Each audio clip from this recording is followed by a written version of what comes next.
Some sellers waste money fixing the wrong things and they completely ignore the items that buyers actually care about. And the most frustrating part is you don't realize this until after you put the home on the market, because inspectors are going to find problems no matter what. So the goal isn't to make your house perfect, it's to fix the right things and leave the wrong things alone. If you get that part wrong, you either possibly spend money you don't get back or potentially leave money on the table. Let's break down how to actually think about this the right way. Before we talk about what to fix, you need to understand how buyers think. A lot of buyers don't walk into your house looking for perfection. They're asking one question: does this feel like a problem or not?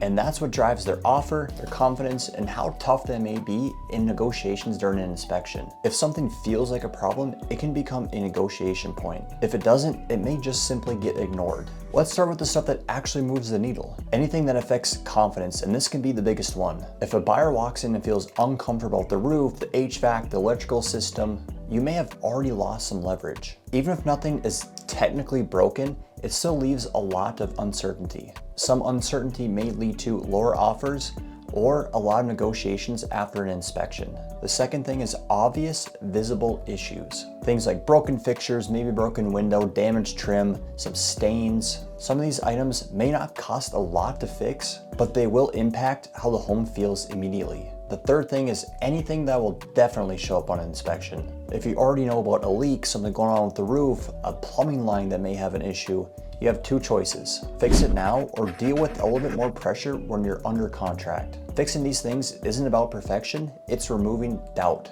And honestly, think about your house for a second. What's one thing that you know a buyer is going to have a question about? That may be where you have to start first.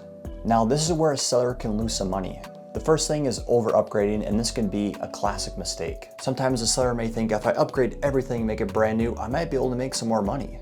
And sometimes that can be true, but there is some times where it may not, because a buyer may have their own taste, change it the way that they want to, or don't value maybe the upgrade as much as you think. Fixing for perfection. You don't need a perfect house to sell, you need a well-positioned house. There's a big difference. Trying to eliminate every single issue may delay your listing, increase your cost, and may not necessarily improve your outcome. Things buyers expect at your price point. Now this one is huge. If you're selling in a certain range, buyers already expect some wear, some upgrades needed, and some imperfection. So fixing everything to like new possibly may not get rewarded. If the buyer already expects it, it may not hurt you as much as you think. How inspectors actually impact this. Here's the reality.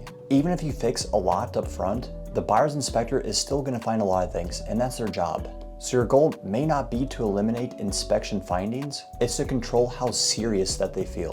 Because there's a difference between this house has some minor imperfections and this house is definitely feels like a project. That difference is what can affect negotiation, concessions, and whether the deal feels easy or stressful. If you were listing your house right now, what would you be more concerned about? Spending too much on repairs or not fixing enough and having a full inspection report? And that's where sellers can get stuck. And here could be one simple way to evaluate a repair decision.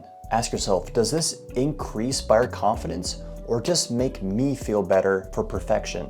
If it increases buyer confidence, possibly fix it. If it's just for perfection or personal preference, maybe don't fix it. And then ask, will this come up on an inspection and increase leverage for a buyer? If yes, deal with it now or plan for it in pricing and negotiation. You don't need to fix everything, you just need to remove the things that can create friction. Here's what most people don't think about. Your home is not being judged in isolation, it's being compared to other homes on the market. So sometimes the goal isn't make my house perfect, it's make this home the best option at this price point.